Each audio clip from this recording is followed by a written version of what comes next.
So ubos na yung buhangin natin. Ubos na. Ito na lang ang inaano natin. Tingnan ninyo ha. Napakabilis tanggalin yung ating molder. Ayan no. Kitang kita nyo naman. Isang angat, apat kaagad. So ang molder natin, ang standard size niya 4x4 by 8 feet. Ang haba niya, adjustable na din siya. No, pwede na tayong gumawa dito ng 2 feet, 3 feet, 4 feet, 5 feet, 6 feet, 7 feet up to 8 feet po, no? Ang molder natin.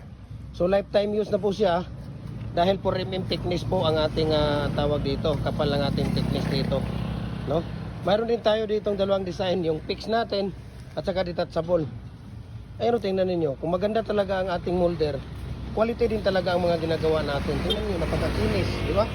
Kung ikaw ang bibili nito, hindi ka na talaga magdadalawang isip pa. At talagang makikita mo, ayun o, di ba?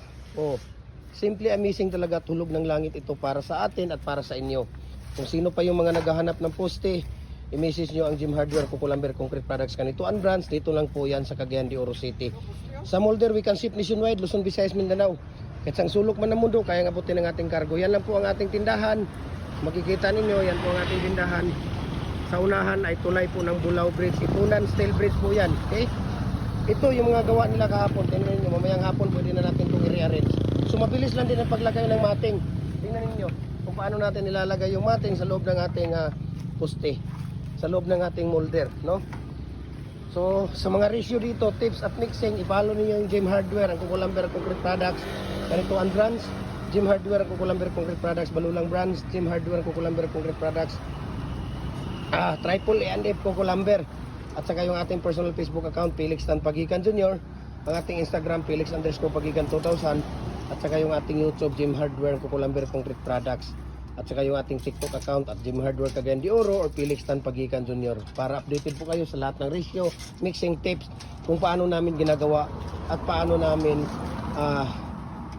mga technique at tips dito sa lahat ng mga concrete products namin. Hollow blocks, brakes, decorative, RCPC pipe, culvert, mohon, lahat po ng mga concrete products natin. Dragon fruit post, ayan makikita niyo, napakabilis lang din, no? Ayan, napakabilis lang din ilagay yung ating mating sa loob ng ating molder, no? Ang ating ratio dito sa ating buhangin, 6 na sako na buhangin, 1 sako na simento, at saka tawag dito 6 na sako na simento, at saka tawag dito 4 na timba na tubig. Okay, so maraming salamat, and God bless po sa ating lahat. Ang gamit naman natin dito na deform bar ay 8mm at ang ating tie wire dito number 16, no? Para kompleto na po yung ano ninyo. Manood po kayo, no, sa lahat ng ating mga video para po kayo ay may idea. Maraming salamat, and God bless po sa ating lahat.